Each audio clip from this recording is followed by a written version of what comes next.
Hey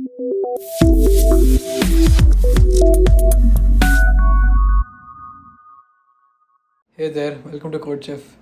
In today's video, we're going to be discussing the project Calculator using Java. This project is part of our course Java Projects for Beginners, where we have 10 different Java projects from which beginners can get familiar with Java.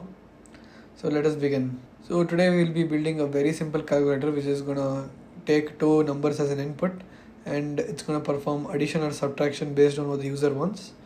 As you can see on the right side over here, we have options. So let's just see how this end product should look like. Let's say I give add. Let me give two numbers 4 and 3. So you can see I've gotten the sum as 7. Similarly, let me give subtract and let me give 8 and 8 again. So I'm going to get 0. Now the first subtask of the calculator project is pretty simple. We're just going to be displaying an initial message and where we give welcome to calculator. Do you want to add, subtract or exit? We're just going to be doing that part of the project. So this is our objective for this particular subtask. We need to write a code which is going to output something like this in the console. So coming to the code, first we're going to import all the classes present in the java.util package. We're going to create a new class CodeChef in which we're going to write the calculator display function.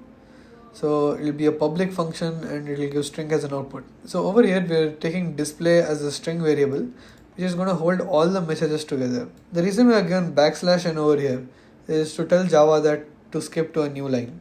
So as you know, \n is a new line character and Java will not print out \n. Instead, it's going to go to the new line. So you can see we've given two \n over here. So the first one goes to the next line and the second one makes it go to the other line. That is, we are going from this line over here to this line to print out choose one operation. Then we're going to return this display string over here back to the main function.